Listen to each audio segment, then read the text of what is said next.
Hey, is this thing on?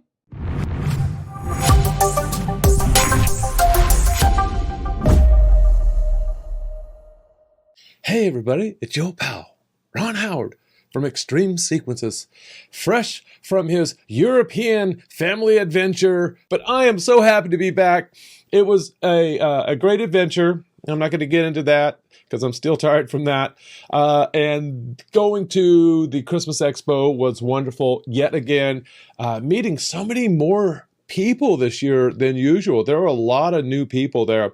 And of course, always seeing those familiar faces always put a smile on my face. It's always one of my favorite venues to go to. I teach there every year, so that's also a lot of fun for me. I taught a 3-day class, xLights, and then I taught a whole day class on sequencing. And it's always an interesting thing when we talk about xLights and all the changes that come out. What is everybody going to bring to class? These are hands-on classes, so I have a combination of people bringing in Windows laptops and Mac laptops and different versions of the software, and trying to get it all to just fit right and not have issues is always a challenge. And sometimes commercial folks come in, they bring in laptops that, they're not allowed to change an IP address or hook up a USB dongle for the purpose of connecting to a wired device, and they've got to call home base and say, hey, can you log in and fix this? And so we always run into these things. But the most interesting thing that we see all the time is new releases, and what does that mean? When should I update? Should I never update? Well, no, don't do that. I think you should update for the most part. And there's always challenges. And I wanted to share some insight as to how I try to report some of these challenges and things that I will see. And I will usually, yes, I know I should be going to GitHub and logging all these in, but sometimes it's just a real quick Mac thing I might see and like, hey, Dan, did you know this isn't working with this? And he's like, well, you're doing it wrong. I'm like, okay, maybe I'm doing it wrong, but it's not working. And then he'll see something maybe he didn't see, and he'll go, and he'll go back and he'll fix it, and then that'll be in the next release. How do I get this information? How do I get advanced information on what's happening in xLights? Well, all of you can too. You can go sign up for a GitHub, go to xlights.org. You'll see something that tells you how to get to GitHub, and you can see sort of what's happening, who's committing what, and some discussion back and forth on that. But I take it a step further, and Dan had told me about this test flight. And so I have test flight installed. And what that means is every time there's something that is changed in xLights, before they release it to the world, I get a prompter that says, hey, there's a new version. And this one here you can see is version 2024.13.1. So it stays with the current version that is released, but then there are all these little other numbers that tell me the exact version of the change, 2400635. And this will always tell me what's been happening. Fix 4656, only lock model group, center, if center is non-zero or explicitly locked. The only gotcha is, with the fix, is once it's locked, it can't be unlocked. Well, that makes me a little bit nervous. So I'm not sure what that really means just yet. And then you'll see just sort of a list of things that they've fixed, everything from tooltips in the visualizer to compiling warnings. There's a few things. I'll go with a few things that I think are pretty relevant, possibly important. So about 3 days before my training, I'm getting my files together and just updating some things for my class projects and exercises. And I noticed that there was a new version that came out that turned a packaged sequence into not a zip file, although it was technically a zip file. It turned it into a .xSQZ file. And I'm thinking, what is this? And then so Dan explains to me that Ken got involved with a request to Keith, who later involved Dan, based on a request from somebody at an event who wanted to do something kind of cool, an interactive thing. So they basically just changed the whole doggone extension to .xSQZ. Okay, there we go. And I'm cool with that until I was testing it. I double-clicked on it. It opened up xLights, which I'll show you in a minute.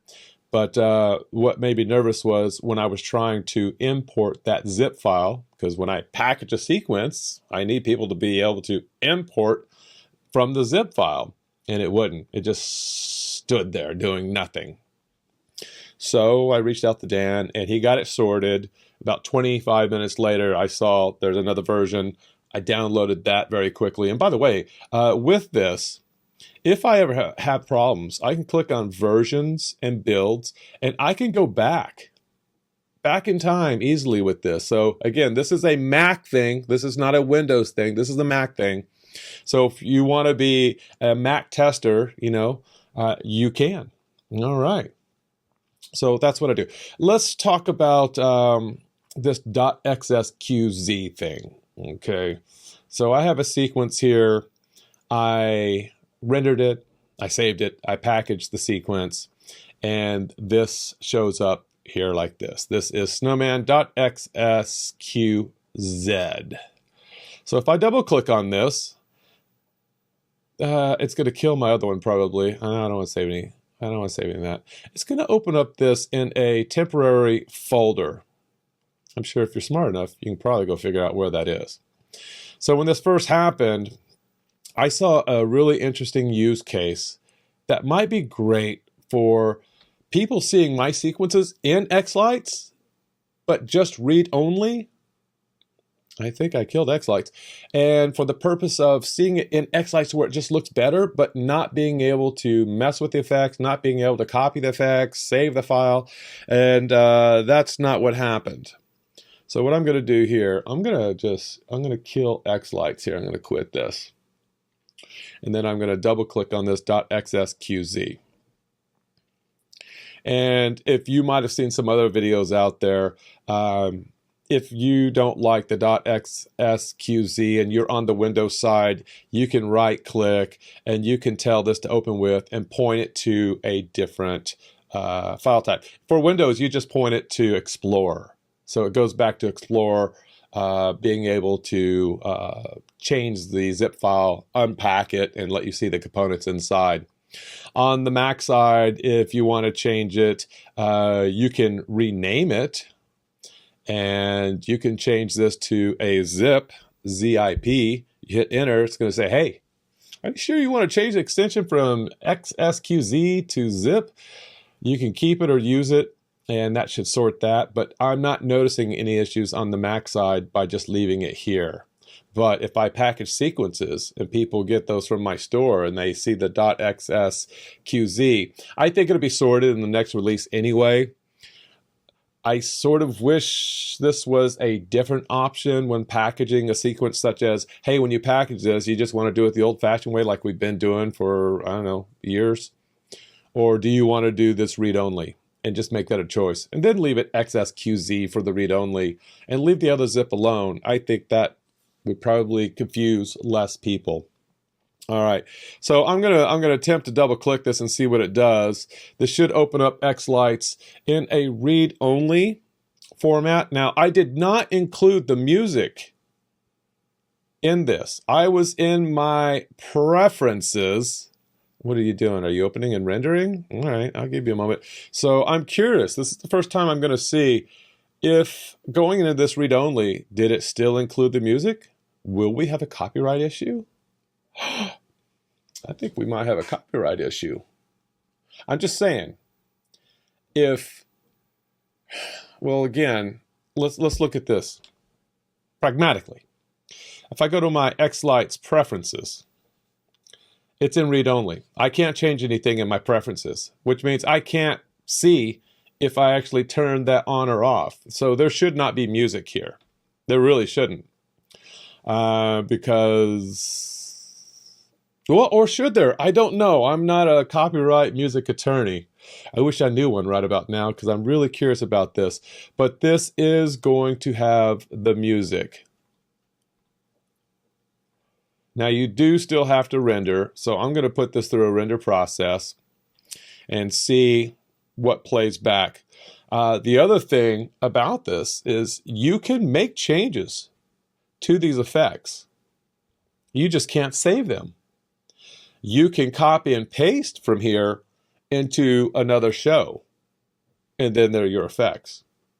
You can create preset effects, and then you have the effects. So as a sequence vendor, this isn't really beneficial to what I do, which what I was sort of kind of hoping this could be a really cool thing. Instead of seeing a video, just open up the xLights file, but you can't see the effects or you can't take the effects. You just get a read-only playback in xLights, because it just looks so much better visually than a compressed video in YouTube. But then we've got to talk about, well, how do we deal with copyright if that's something? I mean, it's not like we're giving you the song, right? These are discussions that maybe in the future, if this changes into other things, need to be had. So if I click on this, are we getting any playback? House preview. There we go. All right, that all looks really, really good. That's playing back as it should. I'm gonna get out of here, hit my space bar, make sure it stops, and then I'm gonna take an effect and delete it. I'm gonna say that Ron Howard, he don't know what he's doing. I'm gonna mess up his show. And then I'm gonna save this. File, save sequence. And it's gonna say, no, no, no. I ain't your huckleberry today. You cannot save this. So the best you can do is mess with it, probably learn from it, but you're not gonna be able to save your changes. You can, however, right click and effects preset, create a preset. But here's the thing, I wonder, let's try this. Let's just call this add group, xTreme. We'll call that xTreme group. We'll do new preset, funky, and there we go. That's fine. But once I close this down and open it back up, it's not going to remember this, because this all goes in the RGB effects. Or I should say this goes in a folder into the show directory. But nothing keeps me from exporting this to the desktop. And now I do have those effects. So sequence vendors are not going to be using this for sort of what I thought the intention might be a great use case for. So maybe that will change later and be something that we can all benefit from. Videos are fine. But anyway, that's that. And I will close this down. By the way, you also cannot create a new sequence from here. You can't. I don't even think you can open another sequence from here, because it's a temporary show directory. So you cannot open another sequence when you are in read mode. You cannot create a new sequence, and you cannot save. So I do see the benefit where I might be working with a commercial client and I want to send them over stuff where they can play it back, but they can't make any changes to it. Okay, maybe that's a use case. I would prefer that they do turn off the ability to copy and paste effects, and also to create presets. Just food for thought. And also, I think we need to think about this music thing, because there is music in this. And I told xLights, when I package that sequence, do not include music. So I will double check and make sure that that held. I did select that in preferences. I did hit save. I did render. I did file cleanup, and I did choose save before I packaged the sequence. So I was trying to be really careful about that. Okay, so I'm going to close xLights.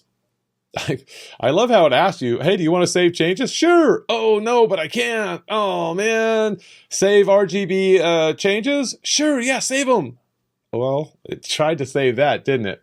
Gotta love. Okay, let's go back to xLights. Let's talk about a few more changes that might be interesting to all of you. Here we go. Still rocking 2024.13. And let's go to our layout. This happened in class. We were talking about groups, and at the Christmas Expo 3-day xLights training class, we were talking about groups. And right now, I'm in my 2D. If I'm in 3D, you don't get to see the crosshairs that show you the center point of a group. So you have to be in 2D. I would love to see that change at some point to where we can see the crosshairs in 3D. So in 2D, if you click on all pixels, you'll see where I have defined my center point, and that was great. When I clicked on Flakes group, that was great. But when we went to a native model and other models, like the Grand Illusion group, it was taking this center point and putting it somewhere way over here. It was sort of random. So I know that that has been addressed, and now with this new build, all of my center points across the board are spot on. No problem. Right in the middle. Rosa Grande, let me find just another group here, shapeshifter group. Everything is in the middle of those. So there we are. I am a little nervous about what this information here is pertaining to. Only lock model group center if center is non-zero or explicitly locked. Only problem with this fix is once locked, it can't be unlocked. Stay tuned for that. I'm not going to be messing with that and trying it. I'll wait for someone else to tell me what it does or doesn't do. All right, so that was that. Now I'm back to my 3D. Little fixes here and there. There was one that's been needed for a long time. And that is when you are creating custom models. And I've done a lot of these over the years with Gilbert Engineering and prior to that, Boscoyo. And it can be a real challenge if you're going to have a picture of a teddy bear and you're making your own prop, or you get a model from somebody and you want to make changes to it. You have to create a new custom model. And that's in here, this little guy here. And then you go over to the attributes for that custom model and you click on the click to edit and the ... that ellipse. And then you define how many you want in your height and width if it's 2D and depth if you've got a 3D type of model. So there we are. There is our 50 by 50. And I could tell this to do active and auto increment. And let's just say I'm going to make a candy cane. So I'm going to go 1, 2, 3, 4, 5, 6, 7, 8, 9. And my candy cane is different. It's a psychedelic candy cane. And there we go. And let's just say I'm tracing the image. But I accidentally click over here. And I'm like, no, this is supposed to go here. Well, now there is the Control on Windows or Command on Mac, Z. Control or Command Z takes you back and removes this. I cannot tell you how much time this is going to save me and you and everyone that works in here when working on models, no matter if they're simple or elaborate. This Command Z is something that has been needed forever because it's just so easy to mistakenly click somewhere else, and then you had to go in here and turn off auto increment. You might have to change this back to 9, and then you turn it back on, and then you start going with the rest of it. But oh no, I made a mistake. Now you got to turn it off because if you click somewhere, it's going to click in there. Got to go here, and now I can just do Command Z, and hopefully, well, did it not want to do Command Z? Turn all these off. Let's see what it does. How far will it go back? Well, maybe not as far as I want, but that's okay. Making the mistakes and hitting Command Z in here is really nice. Now I would change this to 10 and finish my model, whatever I'm going to do. And again, if I make a mistake over here, Command Z, Command Z, Command Z. I like it. Command Z all the way back to the beginning. Ooh, how far will this go? Oh, look at that. Ah, it's beautiful. And cancel, I don't need it. All right, so that was really good. Thank you, Scott, for doing that. The rest of this, I did want to prove to you that the .xSQZ does work fine. So if I click New Sequence, Music Sequence, let's go into Desktop 2020. Oh, not you, not Halloween. Let's go to Christmas. Let's go to Mute Audio. Sure, let's go to this. Bring this in 40 frames. This is my view, done. And now I should be able to click Import Effects, go to the desktop where I have that .xSQZ and click Open. And here's my mapping dialog box.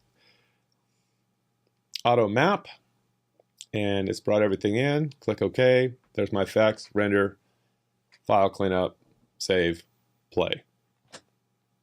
Or export if you're going to create another zip file, or .xSQZ, which is still a zip file. All right. That's all I've got for you. I have other things I'm going to be digging into with some more detail about mapping. I'm still trying to find the best way to map certain styles to other styles to make that easier. I taught that in class, but I need to play more and find some other solutions that I'm hoping I will be able to find. That's all I've got for you. It's great to be back. Let me know if you found value in this. Smash that thumbs up. It does help, and I've been out of here, so now I'm paying for my coffee out of my own pocket. How fair is that? It's just not fair. And consider subscribing to this channel. I hope to see you. This is in the busy part of my season. I have more travel. I have more things to get a handle on. I will do my best to keep these as consistent as possible each Monday, but no promises. All right. We'll see you later. I'm Ron. It's been Monday Minutes.